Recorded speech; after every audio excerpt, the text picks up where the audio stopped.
Rohingya juga sama. Ketika saya melihat beberapa informasi, ini simpang siurnya terlalu banyak. Ada yang bilang ini adalah hoax, tapi ada yang bilang ini benar kok, saya menyaksikan sendiri misalnya. Bahkan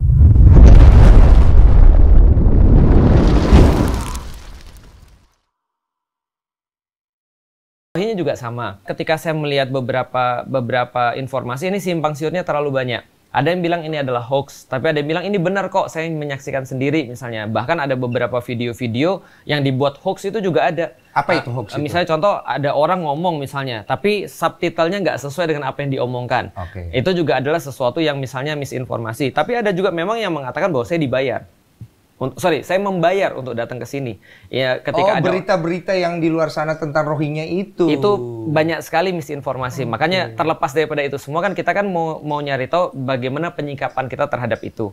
Nah, maka penyikapan kita terhadap itu yang pertama adalah kalau kita melihat masalah itu, pertama kita harus tahu bahwa saya sebagai seorang muslim, kita harus memuliakan sesama muslim. Ya. Tapi tidak menafikan kalau seandainya memang benar, kalau misalnya memang benar berita tentang mereka nggak bersyukur pada makanan memang benar, berita tentang mereka misalnya meminta tanah pada pemerintah Malaysia itu memang benar, ataupun menuntut segala sesuatu yang merepotkan orang-orang yang justru menampung mereka memang benar, maka penyikapannya tentu berbeda dengan penyikapan kita sebagai seorang muslim. Ya. Gitu. Jadi muslimnya tetap kita hormati, tapi kelakuannya itu yang nanti akan kita sikapi dengan cara yang berbeda. Ya. Tapi intinya ya, aku bahas Rohingya itu dari tahun 2009, Mas.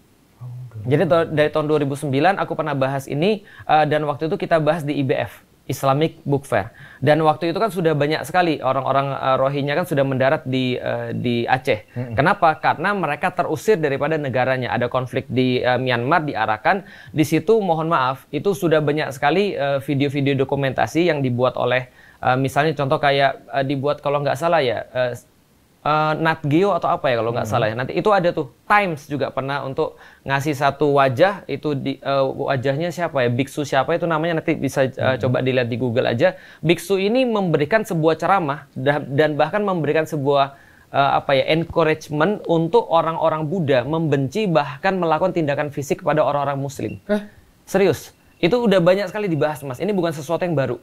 Jadi teman-teman bisa cari bagaimana konflik yang terjadi di Myanmar, bahwasanya di situ memang secara etnis wajah mereka tuh nggak seperti etnis Myanmar. Dan kita kan tahu ya, ekstremisme itu tidak terbatas oleh agama. Terorisme have no religion. Biksu Asin Wiratu. Iya betul, Asin Wiratu. Jadi dia memberikan sebuah kebencian terhadap orang-orang sampai orang tuh berbuat fisik banget.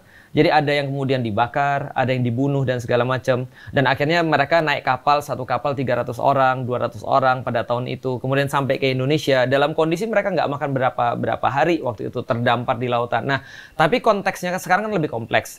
Karena dari Rohingya diarahkan ini mereka kemana-mana nih, Mas. Ada yang ke Bangladesh, ada yang ke misalnya ke Indonesia dan seterusnya. Nah, cuma karena sudah complicated, akhirnya tadi ada yang dari Bangladesh memang mereka pengen mencari tempat yang baru, akhirnya ke Indonesia.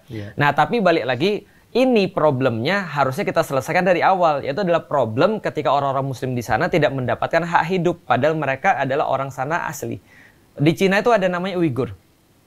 Nah, Uighur itu terletak di daerah namanya Xinjiang. Secara etnis, secara fisik itu mereka berbeda. Dan agamanya pun berbeda. Agamanya berbeda, bahasanya berbeda karena lebih dekat dengan Turki, dan etnisnya itu lebih dekat kepada Turki. Itu bermasalah tuh. Nah, maka sama seperti di Myanmar. Secara etnis dia lebih dekat kepada Bangladesh atau India misalnya, karena wajahnya seperti itu. Sedangkan orang-orang Myanmar itu lebih dekat kepada ya Mongoloid lah, ASEAN kan itu kan ya. Nah, maka perbedaan itu mengakibatkan orang-orang tuh berbuat semena-mena, seolah-olah itu adalah bukan bagian daripada mereka. Nah, maka mereka adalah orang-orang yang terusir. Dalam kasus itu sebenarnya Indonesia kalau kita mau dikatakan solusinya, ya solusinya memang bukan pada masyarakat, Mas, dan nggak bisa dilempar pada masyarakat. Solusinya harus ada pada pemerintah. Pemerintah harus ngambil alih ini, jangan dilempar ke masyarakat. Karena kalau dilempar ke masyarakat, jadinya pasti konflik. Cuma kan lo di pemerintah kan ada simpang siur juga. Betul. Ada yang menolak, ada yang ingin ngasih pulau tuh ya.